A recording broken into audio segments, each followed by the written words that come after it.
TikTok, hindi na lang pangkatuwaan ngayon. Meron na rin ito ngayong nahuhuling multo. Naniniwala ka ba na tuwing alas 3 ng madaling araw, pinakamalakas daw ang kapangyarihan ng kadiliman?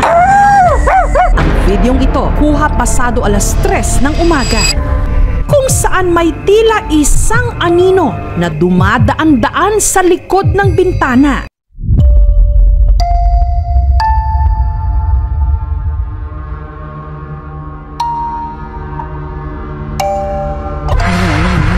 Umalis na kayo pag dito yung umalis din ako ang aalis dito.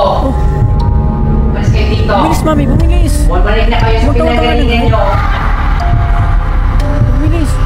Huwag ka na ganun, mami. Ang matanda, sinasaway at pinalalayas ang misteryosong anino. Bumilis. Umalis na kayo pag dito yung umalis din ako ang aalis dito. Pero ang nakakakilabot dito, maya-maya pa, ang anino biglang dumami.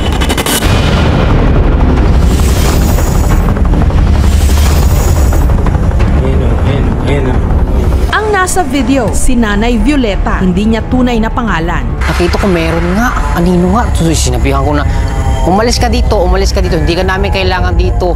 Aba, hindi pa rin umalis. So ayun, maya-maya sinabihan ko ulit, umalis ka dito, pag di ka umalis, ako ang aalis dito.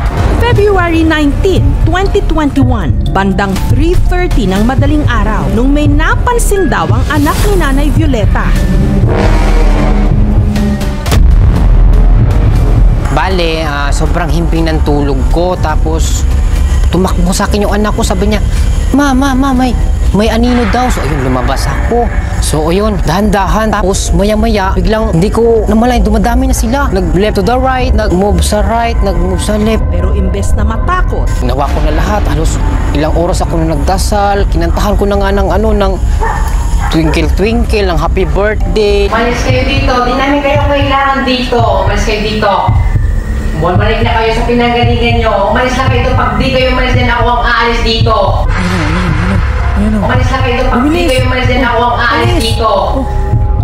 Umalis kayo dito. Bumilis, mami, bumilis. Bumalik na kayo sa pinagalingan nyo. Bumilis. Huwag ka na ganun, mami. So, kinakabahan ako, no? Kuha ko ng ininit, bagong kulo yun. Binusok ko gano'n, tapos yung asin, tamang lagay lang akong gano'n. Ewan ko kung nawala yun, pero biglang dumami sila. Hindi ko na alam gagawin ko nun eh. Tamang hintay lang ako na umaga, wala kaming tulog, puyat. ipinapanood namin ang video sa paranormal investigator na si Ed Caluwar. Kakaibang pakiramdam eh. May mabigat na pakiramdam. So definitely may paranormal phenomena na nangyayari dyan. Kasi kanina, bago siya nag-appear, naging maulap muna. Tapos after that, lumitaw siya. Tapos consistent yung oras niya. Pumapasok tayo din sa tinatawag nating witching hour, which is yung 12 to 3. Oh, yun na naman. Tara, tignan natin.